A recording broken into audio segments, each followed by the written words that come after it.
자, 안녕하세요 여러분. 꽃보다 취업 강원 대표입니다. 오늘은 여러분들한테 삼성 SDI 채용 광고를 가지고 왔습니다. 2024년 상반기 겪어보신 분도 아시겠지만 굉장히 취업이 쉽지 않았어요. 최근 들어서 역대급으로 티오가 없었던 시즌인 것 같고, 그 이유가 뭐고 어떻게 대응해야 되는지는 제가 위에 영상을 드릴 테니까 꼭 확인해 보시면 좋을 것 같고요. 이런 와중에 이렇게 삼성 공고 뜬 게 너무 반갑습니다. 여러분들도 꼭 좋은 결과를 얻으면 좋겠어요. 여러분들이 상담해 오시면 여러분들의 직무 설정, 방향성 설정, 내 스펙을 어느 정도 갈 수 있는지, 내 자소서 상태 어떤지 이런 거 제가 명확하게 판단해 드릴 테니까 상담 오시면 좋을 것 같고요. 여러분들의 구독과 좋아요가 저한테 큰 힘이 되니까 구독, 좋아요 꼭 부탁드릴게요. 자, SDI는 어떤 회사냐? 뭐 잘 아시겠지만 친환경 에너지하고 첨단 소재를 양대축으로 해가지고 전기자동차, ESS, IT용 배터리 사업과 반도체 디스플레이 배터리용 전자재료 사업을 전개하고 있는 지속 가능한 친환경 미래 사회를 구현하고 싶어하는 회사입니다. 이번에 이렇게 좋은 회사에서 어떤 직무가 뜨는지 보도록 하겠습니다. 자, 배터리 공정 설비 개발, 그리고 이제 개발, 기술 및 품질, 안전환경 인프라 건설, 이렇게 직무가 떠 있어요. 자,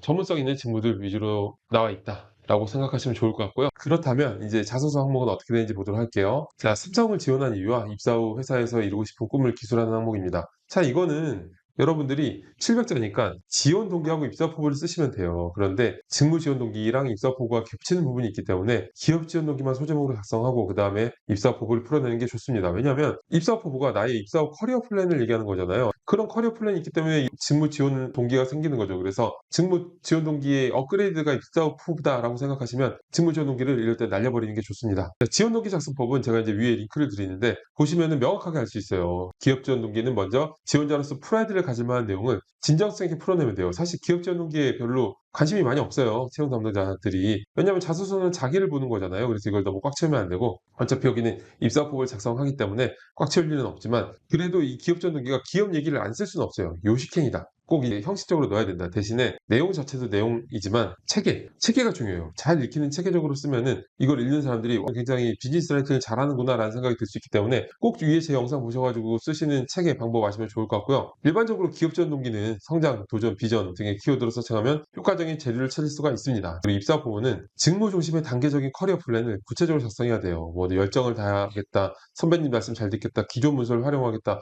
이런 걸 적는 게 아니라 내가 이 직무에 대해서 얼마나 관심 있고 전문성을 가지고 있는지를 풀어내는 건데, 입사 포부에 꼭 들어가야 될 거는 일단은 나의 어떤 강점, 어떤 경험들이 이 직무에 도움이 될지 하고, 그리고 입사 후 단계적인 구체적인 커리어 플랜이죠. 처음에 어떤 일을 하다가 나중에는 이런 일까지 하고 싶다 라는 부분도 입사 포부를 제가 위에 설명하는 영상을 드렸으니까 꼭 보세요. 여기 한 곳만 넣는 게 아니라 앞으로 계속 넣어야 되기 때문에 이 영상들 보면은 지원 동기 입사 포부는 여러분들이 완벽하게 마스터할 수 있다. 자, 그리고 두 번째, 본인의 성장 과정을 간략히 기술하되 현재의 자신에게 가장 큰 영향을 끼친 사건, 인물 등을 포함해서 기술하는 건데, 자, 일단은 성장 과정을 작성하는 건데 사건, 인물 등이라고 되어 있는데, 사실 인물을 적으면 임팩트가 적겠죠. 확률적으로. 물론 엄청나게 임팩트가 있는 사건이 있을 수도 있어. 근데 이제 확률적으로 내가 뭘 치열하게 한 거랑 다른 사람들이 뭘 열심히 한 걸 보고서 다 본 다음에 와, 저 사람은 어땠다 라고 하는 거랑 어떤 게 더 임팩트가 있을까요? 당연히 이건 사건으로 가시는 게 훨씬 유리하고요. 기본적으로 1500자는 짧은 거 여러 개를 붙여 넣으면 돼요. 너무 한 가지 얘기로 길게 적으면 읽기 되게 싫겠죠. 채용 남자는 사실 읽기 싫으면 안 읽어도 됩니다. 소제목을 만들어서 구성을 한줄 찍고 이렇게 넣으면 그게 훨씬 더 멋있는데, 자, 일단은 저희 꽃보다 채워 마스터 자소를 기준으로 이제 거기에 성장 과정하고 힘들었던 경험은 뭔가 가치관, 열정 이런 쪽에 맞추는 거지, 구체적인 어떤 해법이나 솔루션 과정이 중요한 건 아니거든요.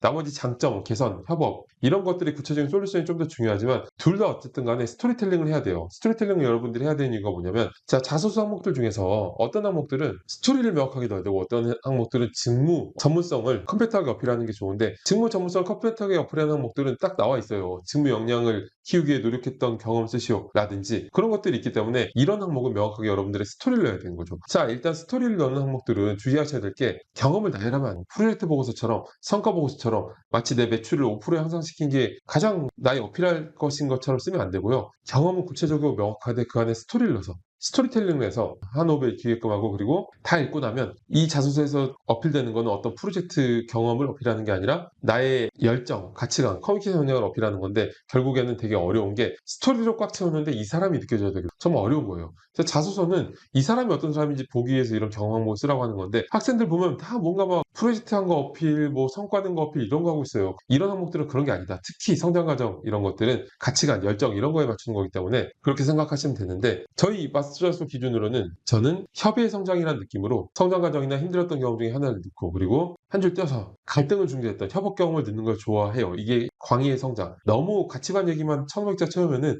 좀 밋밋해. 그렇다고 직무 역량 이런 거 쓰면은 얘네가 원하는 거를 쓴 게 아니잖아요. 사실 이렇게 써도 저렇게 써도 합격은 하는데 합격 자소서라는 게 사실 스펙이 좋으면은 그렇게 자소서를 잘 안 써도 여기저기 합격한 사람 되게 많아요. 그래서 합격 자소서라는 게 사실 그런 법이기 때문에 저는 자소서만 가지고 줄을 매긴다면은 너무 밋밋하게 하는 것보다 그렇다고 얘네가 한 가치관, 성장 과정 얘기를 무시하는 것보다는 처음에 협의에 그리고 이제 그다음에 광의의 성장 과정에서 일련의 성장 과정을 풀어내는 게 좋을 것 같다라는 생각이 들고요. 자, 성장 과정은 아까 말씀드렸듯이 가치관에 영향을 끼쳤던 사건을 선정해서 스토리텔링 하는 거예요. 스토리텔링 하는데 대체 뭐냐면 스토리텔링 효과적인 방법은 바로 상황을 제시하고 그리고 다음에 문제점. 이 문제점이 정말 중요해요. 여러분들이 어떤 스토리를 볼 때 웹툰이든 드라마든 영화든 간에 그 스토리를 몰입하게 되고 주인공한테 어떤 공감하게 되는 시점은 흡입력을 가지게 된 시점은 주인공의 어떤 문제점, 시련, 공경, 역경에 치였을 때거든요. 그때부터 무의식적으로 저 사람이 저걸 어떻게 해나갈까라는 궁금증을 가지고 끝까지 보게 돼 있어요. 그래서 문제점을 잘 적는 게 굉장히 중요하고 그 다음에 해당 문제를 겪으면서 내가 어떻게 해결하려고 했는지의 순으로 풀어내는 게 스토리텔링의 명확한 과정입니다. 성장 과정의 소재는 20대 이전 이야기도 20대 이후 이야기도 괜찮은데 참 어렵죠. 내가 너무 최근에 인턴할 때 프로젝트에서 뭐 성과낸 거 이런 거 쓰면은 사실 내 가치관하고 상관이 좀 없어요. 그렇다고 너무 어릴 때 얘기를 써도 유치해 보이기 때문에 잘 조율해서 에너제틱한 열정이 넘치는 경험을 갖고 오시는 게 좋을 것 같고요. 세 번째, 최근 사회 이슈 중에서 중요하다고 생각하는 한 가지를 선택하고 자신의 견해를 기술하는 항목입니다. 자, 사회 이슈라는 워딩에 부합되는 범주 안에서 본인이 지원하는 업계나 직무 관련 이슈를 한 가지 선정해야 돼요.